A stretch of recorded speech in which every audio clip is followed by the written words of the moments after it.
Hello, everybody. Hello, hello, hello, hello. I'm Tony D. This is Tony D's Music Channel, and as you can see, I'm very excited to celebrate the 84th birthday of Sir Paul McCartney right here. And I want to celebrate this birthday by showing you my top 5 favorite solo Paul McCartney albums. And I mean solo. No wings in here, because I believe that wings should always be ranked and categorized separate from solo Paul McCartney albums. There's a huge difference between the solo albums and the Wings albums. A few of these solo albums have Paul playing half a dozen instruments himself, as you'll see. Anyway, let's get to it. This is my favorite Paul McCartney album, Can't Scratch in the Backyard. It's my favorite album of all time by anybody. And it's deeply sentimental to me because I was just about 15 years old when I bought that, when it was brand new. It was the first Paul McCartney album I bought on the same day that I bought the Wings compilation set Wingspan. So, getting to very different works of music by Paul. And Chaos is the most emotionally intimate / vulnerable album from Paul McCartney. And one of the ways that Paul really demonstrates that is that a lot of the songs on here are on piano. And I think songs on piano are often very emotional songs. I mean, there are more emotionally vulnerable songs on piano than on guitar, maybe. Maybe that's just me saying that, but I do get more emotional sense on this album because the piano and a lot of other instruments like that are used. But anyway, my number 2 favorite is, of course, the album credited to Paul and Linda McCartney, Ram, in 1971. Now, of course, the reason why it was credited to Paul and Linda is because Linda was on background vocals, and then after the album was made, then they formed the band Wings, which of course did have Linda on background vocals on every song. But Ram is so special, and I also got that one when I was 15 on CD. And, I can't say that I knew at that time that it was a masterpiece, which I do consider it to be a masterpiece.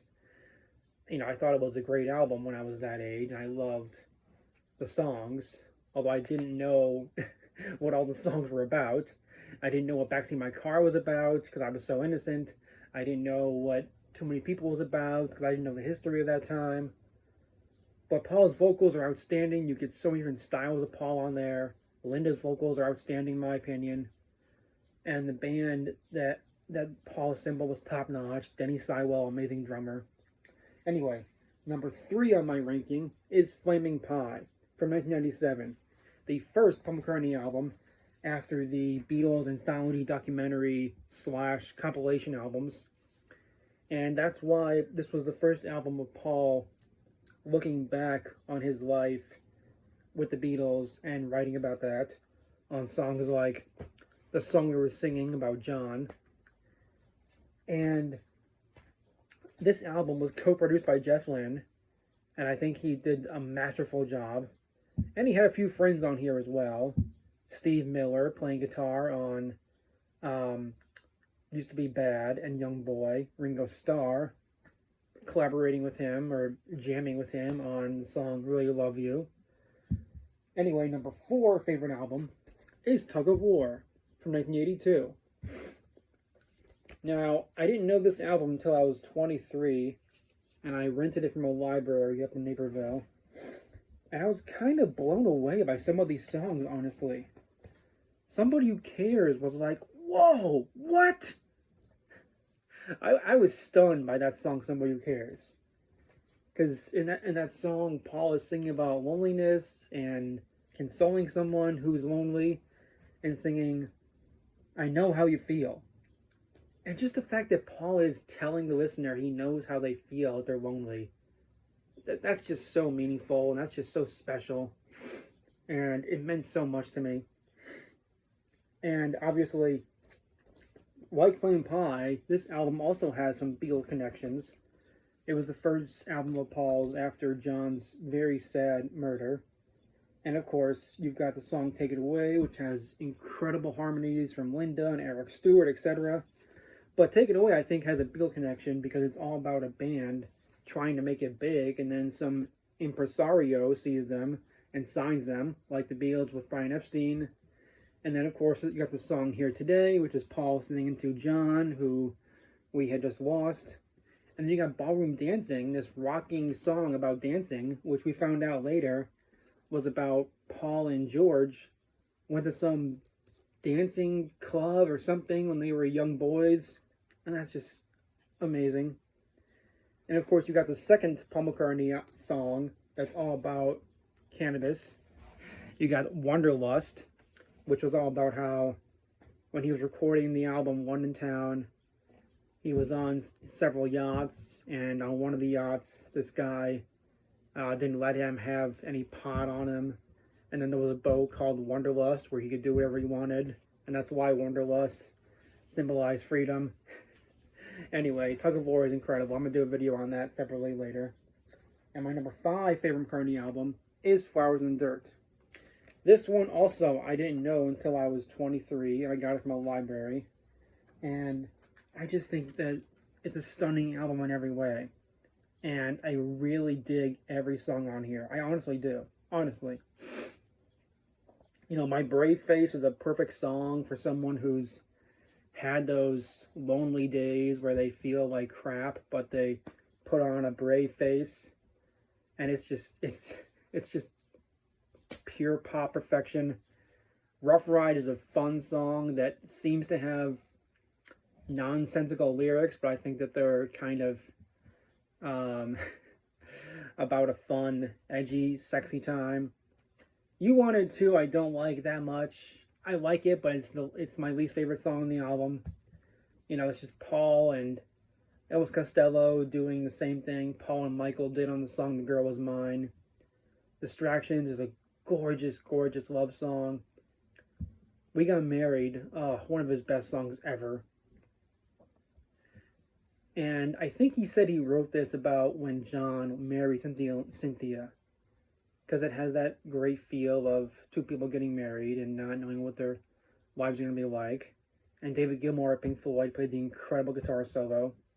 Put It There is a very kind thing that his dad would say to him, and he made that into a lovely song. Figure of Eight is so great. I love that song. This one, another one of Paul's greatest songs ever. Such a perfect love song about that perfect moment. Don't Be Careless Love, I really, really like. That Day Is Done is also one of the best of Paul's ever.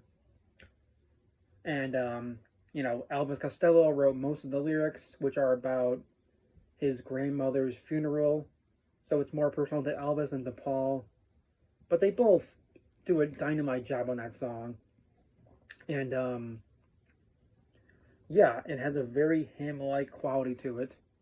How Many People I Like a Lot. It's a reggae tin song about social justice. And I will defend Motor of Love. I will defend Motor of Love until the day I die. I really do like Motor of Love. Yeah, Motor of Love was Paul trying to do what the Cars did with the song Drive, and what 10cc did with the song I'm Not in Love, where he has this long ballad song with these lush harmonies. And again, I really like it. I don't know why people hate on it so much. And similar to That Day Is Done, it does have a kind of choral, choir, hymn-like feel to it. And I think it's about Linda, obviously. But, you know, he's singing about someone who saved him when he was in trouble. Heavenly Father down from above. So it sounds like a love song, but it can also be a hymn, spiritual song too. Obviously, Paul and the other Beatles were deeply spiritual.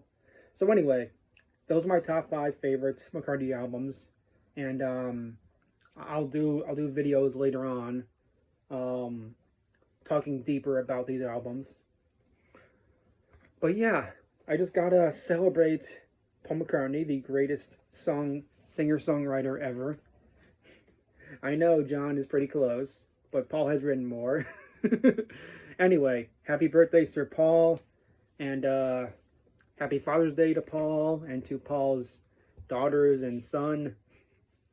Thank you for watching this happy birthday tribute and album ranking.